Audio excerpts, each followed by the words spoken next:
The news sponsored by Wyra family restaurant, national highway, Tetagunta. నోరూరించే వంటకాలు, అసలైన మసాలా దమ్ముతో అదిరిపోయే నాన్ వెజ్ రుచులు మీకోసం. విచ్చేయండి Wyra family restaurant, national highway, Tetagunta, Tuni మండలం, కాకినాడ జిల్లా. నమస్తే, నా పేరు ప్రశాంతి. వై న్యూస్ కు స్వాగతం. ముందుగా హెడ్లైన్స్ చూద్దాం. పవన్ కళ్యాణ్ సిద్ధాంతాలకు కట్టుబడిన నేత, అనుకున్నది సాధించారని యనమల ప్రశంస.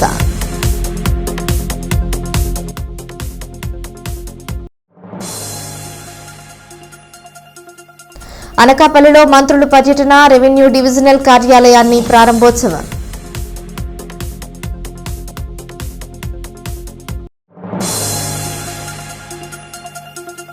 తుని రైల్వే స్టేషన్లో ఫైర్, ఎగిసిపడిన మంటలు.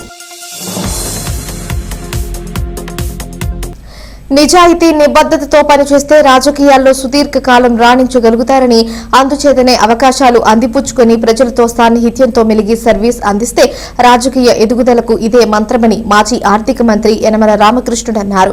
నూతన సంవత్సర వేడుకలు గ్రాండ్ సక్సెస్ వెనుక పోలీసు, శానిటేషన్, కూటమి శ్రేణుల నిరంతర శ్రమ ఇమిడి ఉందని గుర్తించిన ఆయన ఇవాళ తేటగుంట క్యాంపు కార్యాలయంలో అభినందన సభలో ప్రసంగించారు. అన్ని విభాగాలు, కమిటీలు సమన్వయంతో పనిచేసి భోజనాలు, వేదిక డెకరేషన్ చూడముచ్చట గొలిపారని, ఇదే సమయంలో అంచనాలకు మించి జనం వచ్చినా ఎలాంటి తోపులాటలు జరగకుండా పోలీసులు యంత్రాంగం పటిష్ట ఏర్పాట్లను ప్రశంసించారు. తుని మున్సిపాలిటీ ఎస్ అన్నవరం శానిటరీ సిబ్బంది సేవలను యనమల అభినందించారు.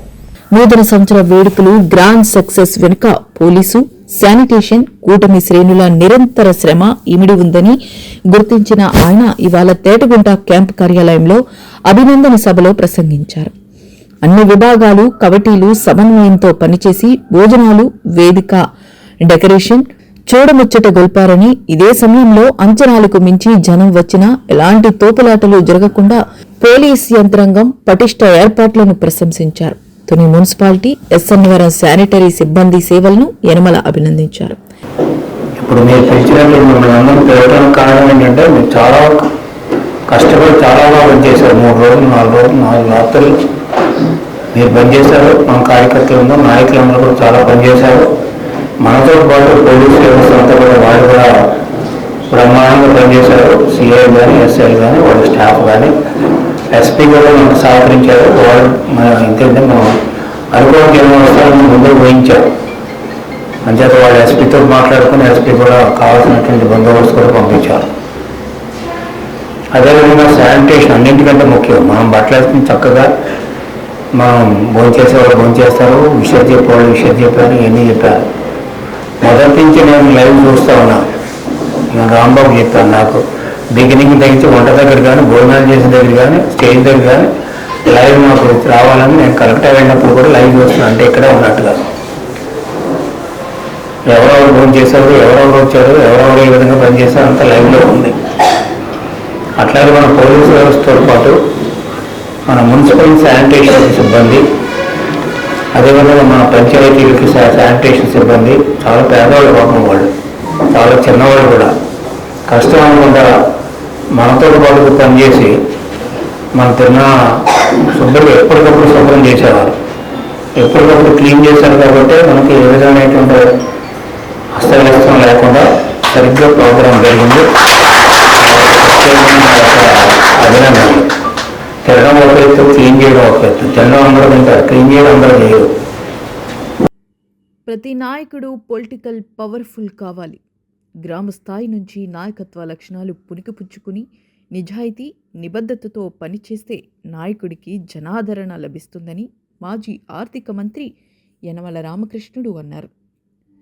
కార్యకర్త నడవడికపైనే పార్టీ విజయాలు ఆధారపడి ఉందని, ప్రజా అవసరాలు గుర్తించి వాటిని పరిష్కరించే బాధ్యత ప్రతి కార్యకర్తపై ఉందన్నారు. స్థానిక ఎన్నికల్లో 100% ఫలితాలు సాధించాలని, వచ్చే సార్వత్రిక ఎన్నికల్లో యనమల దివ్యకు 32,000 మెజారిటీ సాధనే లక్ష్యంగా పనిచేయాలని యనమల పిలుపునిచ్చారు. పొలిటికల్ ఎంపవర్మెంట్ చాలామంది ఉన్నారు. ఎంపవర్మెంట్ అంటే వీళ్ళని సాధికారిత అంటారు తెలుగులో. సాధికార అంటే మీకు పొలిటికల్గా పవర్ఫుల్ అవ్వాలి. ప్రతి ఒక్కరు రాజకీయంగా ఎక్కడ గ్రామాల్లో పవర్ఫుల్ అవ్వాలి. లేడీస్ మహిళలు అందరూ కూడా పవర్ఫుల్ రావాలి పొలిటికల్గా. అదేవిధంగా రాష్ట్ర స్థాయికి ఎదగాలనుకున్నప్పుడు గ్రామ స్థాయిలో పటిష్టంగా ఉండి సర్వీస్ చేస్తే మీరు పార్టీకి కమిట్మెంట్ ఉంటే మీరు తప్పకుండా ఎదుగుతారు. ఎందుకంటే లోకల్ బాడీస్ ఎలక్షన్స్ వస్తాయి. అందుకనే మీకు చెప్తాను, రాజకీయ పటిష్టంగా ఉండాలి. మీ గ్రామాల్లో మీరు కూడా పటిష్టంగా ప్రజలతో ఉండాలి. ఇక్కడికి వచ్చి నాకు కనిపించి ఎమ్మెల్యేలు కనిపించేసి మీరు కొట్టి జీర్ణాపతి కొడితే రేపు టికెట్లు రావు. రిజర్వేషన్ ఫైనలైజ్ అయిన తర్వాత కూర్చుంటాను నేను. ఎవరైతే ప్రజల నుంచి వస్తారో వాడికే ఇస్తాం టికెట్లు, దాంట్లో అనుమానం లేదు. ఎవరైతే గెలుస్తారో వాడికే. మీరు ఏమైనా చెత్త దుకాణాలు మానేసి మంచిగా పార్టీకి పనిచేయండి. నేను ఒక్కటే చెప్తున్నాను మీకు, నేను ఈ 4 రోజులు రాకపోవచ్చు, కానీ అది 4 రోజులు అంటే ఎలక్షన్ దగ్గర వరకు. ఎలక్షన్కి మళ్ళీ బయటకు వస్తాను. ఈ లోపల చేయవలసిన పని అంతా కూడా చేస్తాను. మళ్ళీ మీరందరూ కృషితోటి దివ్య 32,000తో డబల్ చేస్తాం. అలా గెలిపించబోదని మన యొక్క సత్తా తెలుస్తుంది. పవన్ కళ్యాణ్ సిద్ధాంతాలకు కట్టుబడిన నేతని, ఆయన అనుకున్నది సాధించగలిగారని యనమల అన్నారు. వైకాపా రాక్షస పాలనను అంతమొందించేందుకు నడుం బిగించిన పవన్ కళ్యాణ్ కూటమి కలయికలో కీలక పాత్ర పోషించారని అన్నారు. పవన్ కళ్యాణ్ సిద్ధాంతాలకు కట్టుబడిన నేతని, ఆయన అనుకున్నది సాధించగలిగారని యనమల అన్నారు. వైకాపా రాక్షస పాలనను అంతమొందించేందుకు నడుం బిగించిన పవన్ కళ్యాణ్ కూటమి కలయికలో కీలక పాత్ర పోషించారని ఆయన అన్నారు. సరే, ఇప్పుడు మొన్న ఎలక్షన్లో 2024లో మనతో పాటు పవన్ కళ్యాణ్ గారు, వాళ్ళ పార్టీ నాయకులు, జనసేన నాయకులందరూ కూడా మనతో కూటమిలో కలిశారు. వీరితో పాటు కూడా బీజేపీ గెలిచింది. వాళ్ళ నాయకులు ప్రత్యేకంగా ఆ ఇద్దరు పార్టీల నాయకులు కూడా ప్రత్యేకంగా మనం అభినందించాలి. చాలా కష్టపడి పనిచేశారు. జనసేన రామకృష్ణ గారు ఇలాంటివాళ్ళంతా వీళ్ళంతా కూడా చాలామంది రావడమే కాకుండా చాలా కష్టపడి పనిచేశారు. అదేవిధంగా బీజేపీ వాళ్ళు కూడా సహకరించారు పూర్తిగా. వాళ్ళందరూ కూడా మనస్ఫూర్తిగా మనం అందరం కూడా అభినందిసుకోవాలి. అంటే కలయిక అనేటువంటిది చాలా ఇంపార్టెంట్. అప్పుడు ఉన్నటువంటి రాజకీయాల్లో కలయిక అనేటువంటిది చాలా ముఖ్యం. అంటే దాంట్లో నేను కూడా పాత్ర పంచుకున్నాను. ఎందుచేతనే ఒక రాక్షసుడు పరిపాలిస్తూ ఉంటే ఆ రాక్షసుడు కూడా మంచి మనసు ఉన్నవాళ్ళు ఎవరు ఉండరు. రావణాసుడు పరిపాలిస్తుంటే విభూషణుడు ఉన్నాడా, లేడు, బయటకు వచ్చేసాడు. ఎంచేతంటే అది డిఫెక్షన్ కాదు, ఒక సిద్ధాంతపరంగా బయటకు వచ్చాడు. అతని సిద్ధాంతం ఏంటి చెప్పాడు, సీతాదేవిని తీసుకురాకూడదు, తప్పు పంపించేయని చెప్పాడు. పంపించేయని చెప్తే నువ్వే నాకు చెప్పమన్నాడు. ఆ మాట బరాయించలేక బయటకు విభీషణుడు వచ్చేసాడు రాముడితో కలిసి. అంటే ఇప్పుడు ఉన్న వాళ్ళు అయితే రాముడు కూడా డిఫెక్షన్స్ ఎంకరేజ్ చేసేది కాదు. అంటే శ్రీరామచంద్రుడు డిఫెక్షన్ ఎంకరేజ్ చేయలేదు, ఆయన సేవ్ చేశాడు విభీషణుడు రోడ్డు మీద ఉంటే. తర్వాత అతను యుద్ధం చేశాడు, తర్వాత రాజ్యం ఇచ్చాడు. అట్లాగే మిగతా సుగ్రీవుడు కానీ వీళ్ళంతా కూడా. మరి అట్లా ఏంటంటే ఆ రోజు ఉన్నటువంటి 19 నుంచి 24 వరకు ఉండేటువంటి పరిపాలన చూసిన తర్వాత ప్రజలు విసిగిపోయారు. ప్రజలు విసిగిపోయిన దాన్ని చూసి పార్టీలు ఒక అలయన్స్గా ఏర్పడ్డారు. అలయన్స్గా ఏర్పడు పవన్ కళ్యాణ్ గారు మొదటి నుంచి కూడా ఆయన చెబుతున్నటువంటి సిద్ధాంతాన్ని ఆయన కట్టుబడి ఉన్నారు. దాన్ని ఆయన మెచ్చుకోవాలి, ఆయనకు అభినందనలు కూడా చెప్పాలి. ఆయన కూడా చాలా కట్టుబడినాడు. నేను ఈ రోజు అనారోగ్యంగా కానీ పాపం పవన్ కళ్యాణ్ గారు ఎప్పుడు నీరసంగా ఉంటాడు, ఎందుకో తెలియదు నాకు. ఆయన చాలా కష్టపడ్డాడు, బ్రహ్మాండంగా పార్టీని ఆడ పార్టీని పెంచడమే కాకుండా ఆయన అనుకున్నది సాధించాడు. ఎంచేతంటే అప్పటికి బీజేపీ మనకి దగ్గరలో లేదు, ఆ నేషనల్ పాలిటిక్స్ అంతా. బీజేపీ మనం జనసేన పార్టీ కలవటానికి ముఖ్యుడు పవన్ కళ్యాణ్ గారు. సాధించాం. సమాజం ఆర్థిక అసమానతలు రూపుమాపాలని, అందుకు ప్రభుత్వం ప్రణాళికలు అమలు చేస్తుందని యనమల అన్నారు. పేదరికం లేని నియోజకవర్గంగా తునిని తీర్చిదిద్దుతారని, ఆ దిశగా పథక రచన చేస్తున్నారని యనమల పేర్కొన్నారు. పేదరికం లేని నియోజకవర్గంగా తుని సమాజం ఆర్థిక అసమానతలు రూపుమాపాలని, అందుకు ప్రభుత్వం ప్రణాళికలు అమలు చేస్తుందని యనమల అన్నారు. పేదరికం లేని నియోజకవర్గంగా తునిని తీర్చిదిద్దుతానని, ఆ దిశగా పథక రచన చేస్తున్నానని యనమల పేర్కొన్నారు. ఆర్థిక సమానతలు ఉన్నాయి సొసైటీలో. పెద్ద గొప్పవాడుగానే పెరుగుతున్నాడు, పేదవాడుగానే ఉండిపోతున్నాడు. సరే, ఇది ఒక పెద్ద సబ్జెక్ట్ ఈనాడు ప్రపంచవ్యాప్తంగా. పేదవాడు కూడా ఒక స్థాయికి రావాలి. ఈ ఆర్థిక అసమానతలు పోవాలంటే పేదవాడి యొక్క ఆర్థిక స్తోమత పెరగాలి. దాని మీద మన సూపర్ 6లో ఒక క్లాజ్ పెట్టాము. ఆ పేదవాడు అన్ని విధాలుగా లాభం పొందాలి. ఆ విధంగా అతనికి తింటాను తిండి, బట్ట, ఇల్లు, తర్వాత పెట్టుబడి పెట్టడానికి ఉండాలి. అందుకని అతనికి పొదుపు చేసుకునే కెపాసిటీ ఉండాలి, పర్చేజ్ చేసే కెపాసిటీ ఉండాలి. ఆ పొదుపు చేసుకున్న డబ్బుని మళ్ళీ ఇన్వెస్ట్మెంట్ చేయాలి. అది ఇల్లు కొట్టనుకోవచ్చు, లేకపోతే హోటల్ అనుకోవచ్చు, ఏదనుకున్నప్పుడు కూడా. ఆ విధంగా అతని స్థాయిని పెరగాలనేదే ఈ కూటమి ప్రభుత్వం యొక్క లక్ష్యం. ఆ విధంగా ప్రతి ఒక్కరు కూడా ఈ పేదరికం లేనటువంటి సమాజం ఉండాలనేటువంటిది ఆ రోజున ఎన్టీ రామారావు గారు సమాజమే దేవాలయం, ప్రజలే దేవుళ్ళు అన్నాడు ఆయన ఆ రోజున. ఆ ఒక్క స్లోగన్తో ఆత్మగౌరవం, రెండో స్లోగన్తో ఆయనకి బ్రహ్మాండమైన ఆదరణ లభించింది. దాంతో 3 సార్లు ఎలక్షన్లో గెలిచాం. మిడిల్ క్లాస్ ఎప్పుడు కూడా ఏది రాదు. అంటే అది బాగుపడాలనుకున్నప్పుడు, ఆర్థికంగా బాగుపడాలనుకున్నప్పుడు మనకు వచ్చేటువంటి ప్రభుత్వ స్కీములు ఏ విధంగా మనం ఇంప్లిమెంట్ చేసుకుంటే వీళ్ళందరూ బాగుపడి మన తుని నియోజకవర్గం 2029 వచ్చేటప్పటికి పేదరికం లేనటువంటి నియోజకవర్గం తీర్చిదిద్దాలనేటువంటిది నా యొక్క ఆలోచన. ఆ విధమైనటువంటి స్థితికి రావాలి. మనం బాగుపడితే కదా మన వెనకాల వాళ్ళు బాగుపడాలి. అది ముఖ్యమైన సందేశం. అనకాపల్లి వచ్చిన రాష్ట్ర రెవెన్యూ శాఖ మంత్రి అనగాని సత్యప్రసాద్, జిల్లా ఇన్ఛార్జ్ మంత్రి కొల్లు రవీంద్ర, హోంమంత్రి అనిత ఆర్డీఓ కార్యాలయాన్ని ప్రారంభించారు. ఈ సందర్భంగా మంత్రి అనగాని సత్యప్రసాద్ మాట్లాడుతూ విశాఖపట్నం భోగాపురం విమానాశ్రయాన్ని అడ్డుకోవడానికి జగన్మోహన్ రెడ్డి ఎన్ని ప్రయత్నాలు చేసినా చంద్రబాబు నాయుడు హయాంలో పనులు చేపట్టి పురోగతి సాధించాం. కూటమి ప్రభుత్వం అధికారంలోకి వచ్చిన ఏడాది కాలంలోనే భోగాపురం విమానాశ్రయంలో విమానాన్ని లాంచ్ చేయడం కూటమి ప్రభుత్వ పనితీరుకు నిదర్శనం అని అన్నారు. రాష్ట్రంలో రెవెన్యూ ప్రక్షాళన దిశగా సీఎం చంద్రబాబు నాయుడు, ఉప ముఖ్యమంత్రి పవన్ కళ్యాణ్ చొరవ చూపుతున్నారని, అధికారంలోకి వచ్చాక ల్యాండ్ టైటిలింగ్ యాక్ట్ ను రద్దు చేశాం, రైతులకు భూములపై రక్షణ కల్పించేలా రాజముద్రతో పట్టాదారు పాస్ పుస్తకాలు పంపిణీ చేస్తున్నాం అని అన్నారు. రాష్ట్రంలో రెవెన్యూ సమస్యలను పరిష్కరించి ప్రజలకు మేలు చేకూర్చేలా ప్రత్యేక చర్యలు తీసుకుంటున్నాం. ఈ కార్యక్రమంలో ఎమ్మెల్యే కొణతాల రామకృష్ణ, కలెక్టర్ విజయకృష్ణన్ మరియు కూటమి నాయకులు పాల్గొన్నారు. ఉదయం నుంచి కూడా పలు అభివృద్ధి కార్యక్రమాల్లో అనకాపల్లి జిల్లాలో పాల్పంచుకుని నిజంగా చాలా సంతోషదాయకం. ఉదయాన్నే అడ్డు రోడ్డులోని నూతనంగా ఏర్పడినటువంటి రెవెన్యూ డివిజన్ ఆఫీస్ని సందర్శించడం, అక్కడి నుంచి స్కూల్లో సిఎస్ఆర్ ఫండ్ ద్వారా సైకిళ్ళు, తర్వాత నూతన పాస్బుక్లు ఏదైతే పట్టదారు పాస్బుక్లు ఇస్తా ఉన్నామో ఆ కార్యక్రమం చేయటం, మరి ఇప్పుడు అనకాపల్లి రూరల్ మండలంలో కొత్తూరు విలేజ్లో ఒక అద్భుతమైనటువంటి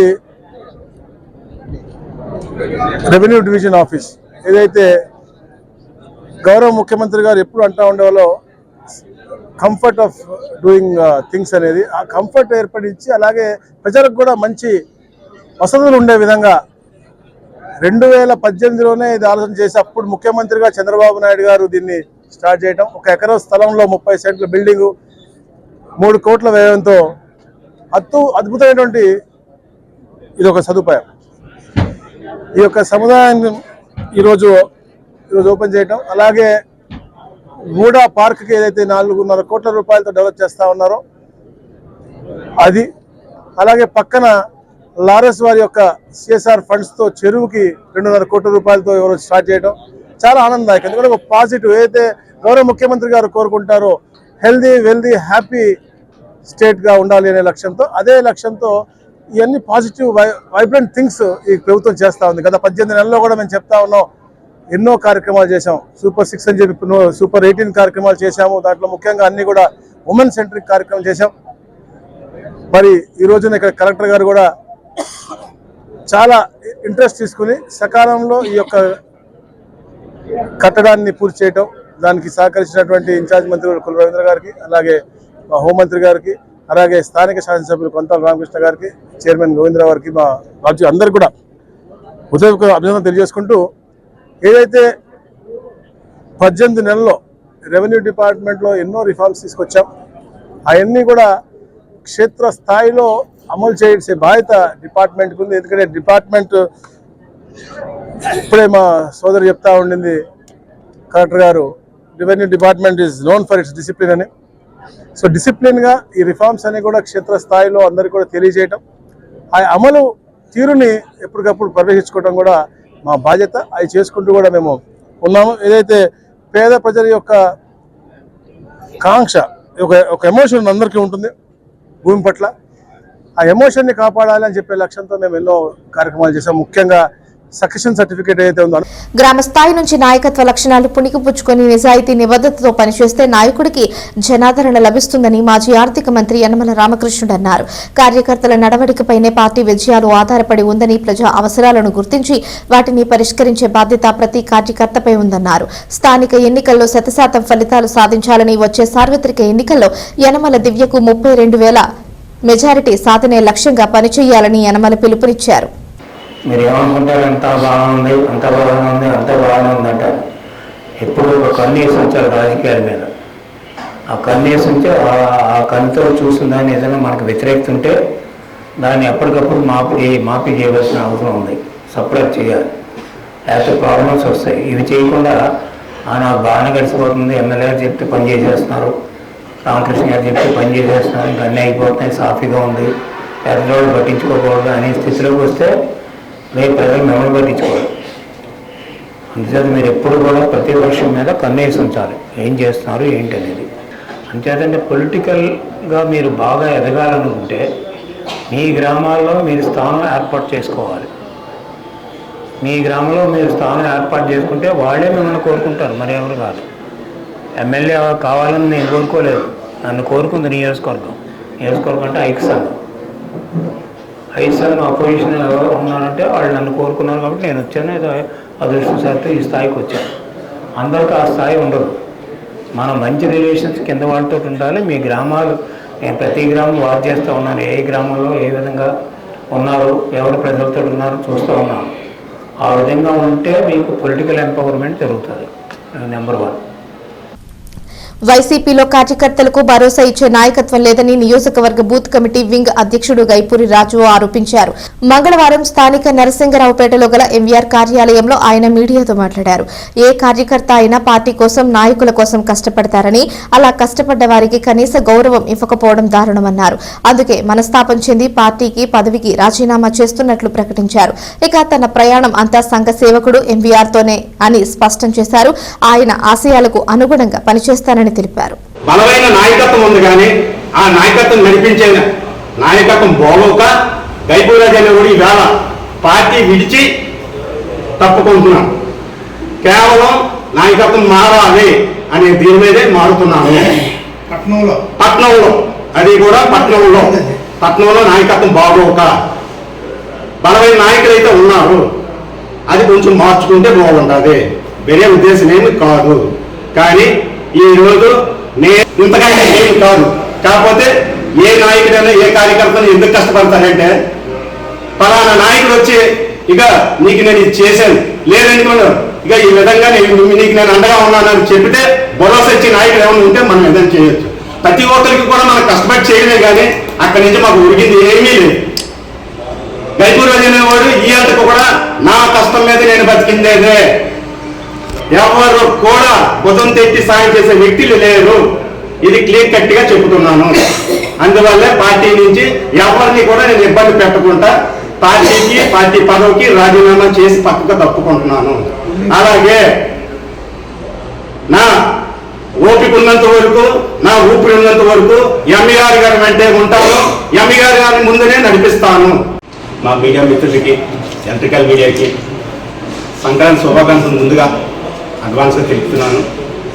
ఎప్పుడూ కూడా మీడియా సోదరులతోనే అనుబంధంతోనే ఉండే గైపూరాజు. మరి మీ అందరి ఆశీస్సులు కూడా గైపూరాజుకి ఎంతో అవసరం ఉంది. మరి సుమారుగా నేను పార్టీకి 14 సంవత్సరాలు సర్వీస్ చేశాను.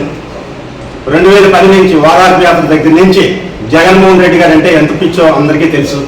ఆ విధంగానే పనిచేసుకొని వచ్చాను.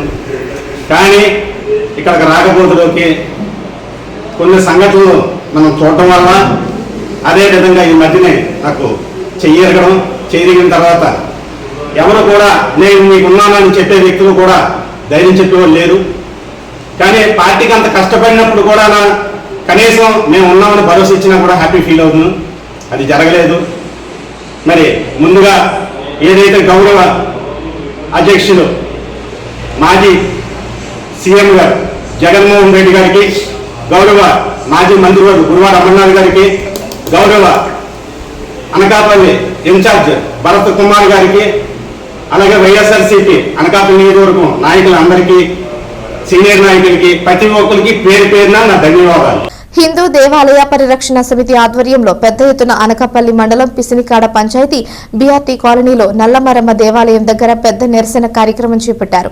ఈ నల్లమారమ్మ దేవాలయంపై వివాదం అందరికీ తెలిసిన విషయమే. ఈ నేపథ్యంలో బీఆర్టీ కాలనీ వాసులకు హిందూ దేవాలయ పరిరక్షణ సమితి రాష్ట్ర ఉపాధ్యక్షుడు కొడతాల అప్పలరాజు, హిందూ దేవాలయ పరిరక్షణ సమితి అనకాపల్లి పట్టణ అధ్యక్షుడు కోరుబిల్లి రమేష్, బజరంగ్ దళ్ జిల్లా ప్రముఖ అనిల్, బజరంగ్ నాయకులు కర్రివాసు, హిందూ సంఘ నాయకులు కొడతాల వెంకట్రావు, కాండ్రేగుల నారాయణరావు, అడారి నాయుడు మాట్లాడుతూ పునర్నిర్మాణంలో అడ్డుపడుతున్న వ్యక్తిపై తీవ్రంగా ఖండించారు. ఎవరు ఎన్ని అడ్డంకులు వేసినా దేవాలయం పునర్నిర్మాణం విషయంలో లేనిపోని ఆచరణ సృష్టిస్తే తీవ్ర పరిణామం ఎదుర్కోవాల్సి వస్తుందని మీడియా ముఖం ద్వారా హెచ్చరించారు. గ్రామస్తులు నిత్యం పూజలు చేస్తూ కొలుస్తున్న అమ్మవారిపై ఒక వ్యక్తి ఈ దేవస్థానంపై హడావిడి చేసి అనేక ప్రకంపనలు సృష్టించడం సరికాదని అన్నారు.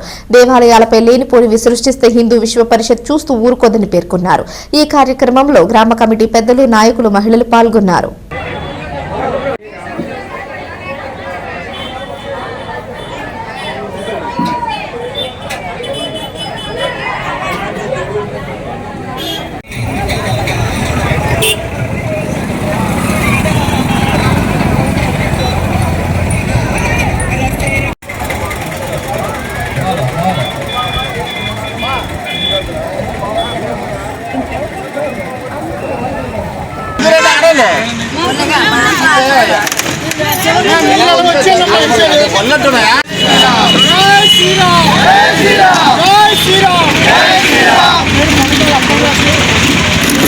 కార్యక్రమాలు ఎందుకు దురదృష్టకరం అన్నానంటే, మనం హిందుత్వం అనేది మన పూర్వీకుల నుండి పోరాటాలతోనే అయిపోతుంది.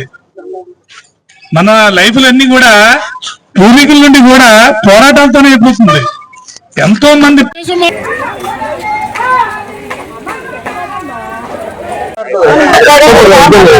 జై శ్రీరామ్. నా పేరు కొడతాల అప్పరోజు, హిందూ దేవాలయ పరిరక్షణ సమితి రాష్ట్ర ఉపాధ్యక్షుడిగా పనిచేస్తున్నాను. ఈరోజు ఈ సమావేశంలో పాల్గొనడానికి నాకు వ్యక్తిగతంగా చాలా బాధగా ఉంది. ఎందుకంటే అనకాపల్లికి సమీపంలో ఉన్న బిఆర్టీ కాలనీలో 1994లో ఇక్కడ నల్లమారమ్మ అమ్మవారిని స్థాపించి ఇక్కడ ఒక ఆలయాన్ని రూపకల్పన చేసి ఆనాటి పెద్దలందరూ కూడా ఈ రోజు వరకు నిత్య ధూపదీప నైవేద్యాలతో అమ్మవారిని ఇలవేల్పుగా కొలుచుకుంటున్నారు. ఇటువంటి ఆలయంలో పాత టెంపుల్ ని రీకన్స్ట్రక్షన్ మొదలు పెట్టడానికి కొద్ది నిర్మాణ పనులు చేస్తుంటే ఇక్కడ స్థానిక వ్యక్తి కాకపోయినప్పటికీ బుద్ధ సత్యనారాయణ అనే వ్యక్తి ఆ ఆలయ అభివృద్ధిని అడ్డుకోవడం చాలా బాధాకరం. ఎందుకంటే హిందూ దేవాలయ పరిరక్షణ సమితి అంటే హిందూ దేవాలయాలను కాపాడుకోవడం, హిందూ దేవాలయాల తాలూకు ఆస్తులు కానీ స్థిరాస్తులు కానీ సంరక్షించడమే మా తాలూకా ప్రథమ ఉద్దేశం. ఇటువంటిది సమయంలో మన హిందూ దేవాలయాలను మనం కాపాడుకోవాల్సిన దౌర్భాగ్యం దాపరించింది. ఒక ముస్లింను, ఒక క్రైస్తవు ఇటువంటి దోపిడీకి, దౌర్జన్యానికి దిగితే అది బాధపడవలసిన విషయం లేదు. ఒక హిందూ అయి ఉండి కూడా ఒక బ్రోకరు, ఒక దళారి, స్థానికంగా ఇక్కడ ఉన్న వ్యక్తి కూడా కాదు, ఎక్కడో పుట్టి పెరిగి అక్కడ చేసిన యవపల్లికి పోలీసులను తప్పించుకొని ఇక్కడ నివసిస్తూ ఉన్న ఈ బుద్ధ సత్యనారాయణ అనే ఒక మూర్ఖుడు, ఒక యనవ ఈ ఆలయ అభివృద్ధిని అడ్డుకుంటున్నాడు. ఎందుకంటే నిజమైన అమ్మవారు శక్తివంతురాలు కనుక ఈ రోజు ఆ సంగతి తేల్చుదామని ఇక్కడ సుమారు ఒక 100 మంది మహిళలు మొత్తం హిందూ సంఘాలన్నీ కూడా ఇక్కడికి రావడం జరిగింది. తుని పట్టణం ఉలిక్కిపడింది. దట్టమైన పొగలు పట్టణాన్ని చుట్టుముడుతుంటే ఏమైందో తెలియక జనం గజగజ వణికారు. తుని రైల్వే స్టేషన్లో నుంచి దట్టమైన పొగ మంటలు చెలరేగాయి. నేమ్ బోర్డులకు అంటుకున్న నిప్పు ఆ తర్వాత చెలరేగాయి. సమాచారం అందగానే అగ్నిమాపక సిబ్బంది వచ్చి మంటలను అదుపులోకి తెచ్చారు.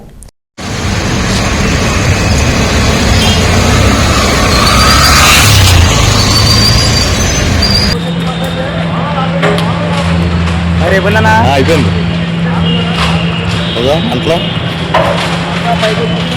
మంటలో వచ్చేస్తున్నాయి.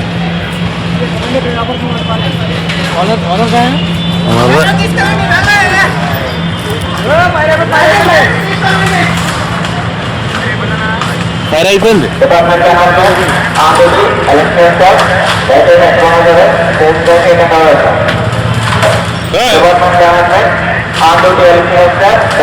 వైర్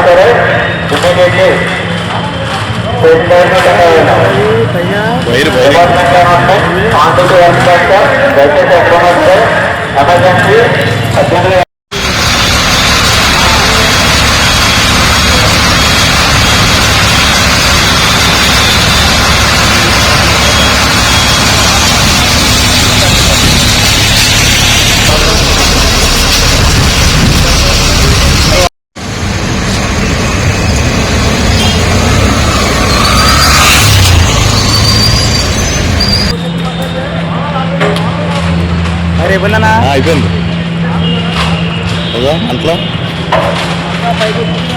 మంటలో వచ్చేస్తున్నాయి.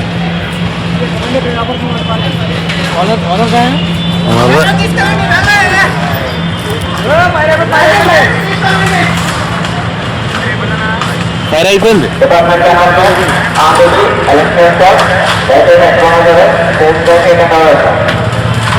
వైర్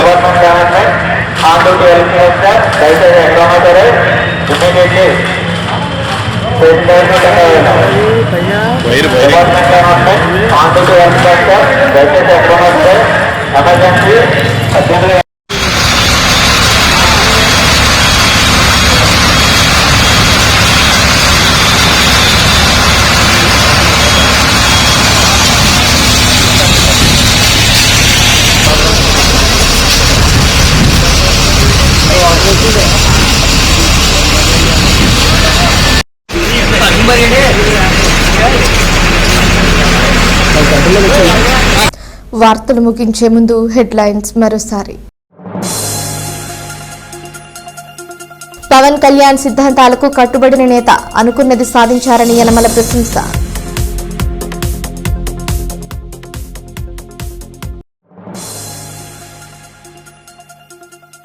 అనకాపల్లిలో మంత్రుల పర్యటన, రెవెన్యూ డివిజనల్ కార్యాలయాన్ని ప్రారంభోత్సవం.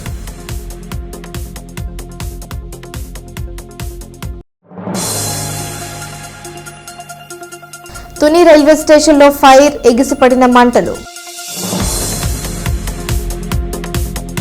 ఈ వార్తలు ఇంతటితో సమాప్తం. తిరిగి ప్రసారమయ్యే వై న్యూస్ లో మళ్ళీ కలుసుకుందాం. అంతవరకు సెలవు, నమస్కారం.